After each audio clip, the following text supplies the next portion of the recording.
Sir ನೀವು ದಾವೋಸಿಗೆ ಹೋದಾಗ aerospace ಬಗ್ಗೆ ಬಹಳ ಆದ್ಯತೆ ಕೊಟ್ಟು ರಿಕ್ವೆಸ್ಟ್ ಮಾಡಿದ್ದೀರಿ ಮತ್ತೆ ಜಿಮ್ ಅನ್ನು ಕೂಡ ರಿಕ್ವೆಸ್ಟ್ ಮಾಡಿದೆ. ಸುಮಾರು 17 ಕಂಪನಿಗಳು ಆಸಕ್ತಿ ಕೂಡ ವ್ಯಕ್ತಪಡಿಸಿದ್ರು. ಈ ನಿನ್ನೆ ನಿರ್ಧಾರದ ಒಂದಷ್ಟು ಹಿನ್ನಡೆ ಆಗಲು ಅಥವಾ ಏನು ನಾನು ಹೇಳ್ತಾ ಇದ್ದೀನಲ್ಲ, ಈಗ ಇಷ್ಟು ಪದ್ಧತಿ ಹೇಳಿದ್ದೀನಿ, ಯಾವುದೇ ಹಿನ್ನಡೆ ಆಗುವಂತ ಪ್ರಶ್ನೆ ಇಲ್ಲ. ಯಾಕಂದ್ರೆ ಇವರು ನಾರಾ ಲೋಕೇಶ್ ಅವ್ರು ಹೇಳಿದ್ರೆ ಭೂಮಿ ಇದೆ ಬನ್ನಿ ಇನ್ಸೆಂಟಿವ್ ಇದೆ ಅಂತ ಹೇಳಿ, ಬರೀ ಭೂಮಿ ಇದ್ದು ಮಾತ್ರ ಹೋಗೋದಿಲ್ಲ ಜನ, ಇಕೋಸಿಸ್ಟಮ್ ಬೇಕಾಗುತ್ತೆ. ನಾನು ಅದಕ್ಕೆ ಇದೆಲ್ಲ 65% of aerospace and defence industry is in Karnataka. ಅದು ಏರ್ಬಸ್ ತಗೊಳ್ರಿ, ಬೋಯಿಂಗ್ ತಗೊಳ್ರಿ, ಲಾಕಿಡ್ ಮಾರ್ಟಿನ್ ತಗೊಳ್ರಿ, ಸಾಫ್ರಾ ತಗೊಳ್ಳಿ, ಕಾಲಿನ್ಸ್ ತಗೊಳ್ಳಿ, ಎಲ್ಲರೂ ನಮ್ಮ ರಾಜ್ಯದಲ್ಲಿ ಇದ್ದಾರೆ.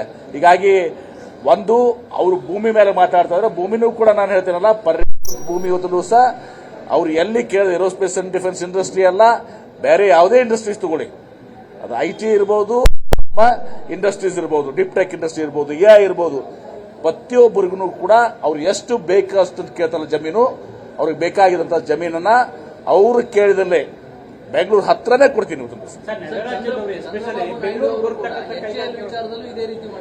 HAL ನಲ್ಲಿ ನಾನು ನಿಮಗೆ ಅವತ್ತು ಶೇರ್ ಮಾಡಿರಲಿಲ್ಲ ಕಾರಣಾಂತರ.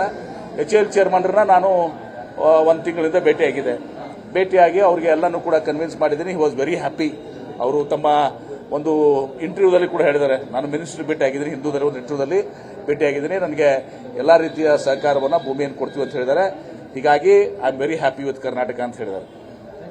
ನೆರೆ ರಾಜ್ಯದವರು ಬೆಂಗಳೂರು ಬರ್ತಕ್ಕಂಥ ಕೈಗಾರಿಕೆಗಳ ವಿಚಾರಕ್ಕೆ ಎಷ್ಟು ಗಮನವನ್ನು ಇಟ್ಕೊಂಡು ಸೆಳೆಯುವಂತ ಪ್ರಯತ್ನ ಆಗ್ತಿದೆ, ಎಸ್ಪೆಷಲ್ ಬೆಂಗಳೂರಿಗೆ ಅಥವಾ ಕರ್ನಾಟಕಕ್ಕೆ ಬರ್ತಕ್ಕಂಥ ಕೈಗಾರಿಕೆಗಳ ವಿಚಾರವಾಗಿ. ಯಾಕೆ ಸರ್ ನೆರೆ ರಾಜ್ಯದವರು? ಸ್ವಾಭಾವಿಕ ಈ ಸ್ಪರ್ಧೆಗಳು ತುಳಿಸಿದೆ, ಅದು ನಾವು ತಪ್ಪನ್ನೋದಿಲ್ಲ. ಆದ್ರೆ ನಾವು ಹೋಗ್ಲಿಕ್ಕೆ ಬಿಡೋದಿಲ್ಲ.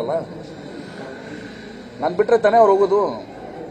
ನಾವು ಭೂಮಿ ಕೊಡ್ದಿದ್ರೆ ತಾನೇ ಅವ್ರು ಹೋಗುದು.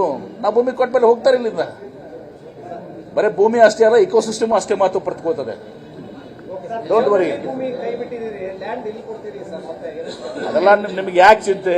ನಿಮಗೂ ನೀವೇನು ಇಂಡಸ್ಟ್ರಿ ಆಗ್ತದೆ, ನಿಮಗೂ ಕೊಡ್ತೀನಿ. Don't worry. ನಾನು ಹೇಳಿದ್ನಲ್ಲ, ಇಷ್ಟು ಸ್ಪಷ್ಟತೆ ಅಂತ ಹೇಳ್ತಾ ಇದ್ದೀನಿ. ನಾನು ಬಹಳಷ್ಟು ಹೋಮ್ವರ್ಕ್ ಅನ್ನ 2 ವರ್ಷದಿಂದ ಮಾಡಿದ್ದೀನಿ. ಇವತ್ತು ಈ ಭೂಮಿಯ ಅದರಲ್ಲಿ ಕೂಡ ಸ್ವಲ್ಪ ಭಾಗ ಬರ್ತದೆ. ಅದಲ್ಲದೆ ಇನ್ನೂ ಅಷ್ಟು ಭೂಮಿ ಪಾರ್ಸಲ್ಸ್ ಕೂಡ ಇದರಷ್ಟೇ ಇಂಪಾರ್ಟೆಂಟ್ ಭೂಮಿಗಳು ನಮ್ಮ ಹತ್ರ ಇದಾವೆ.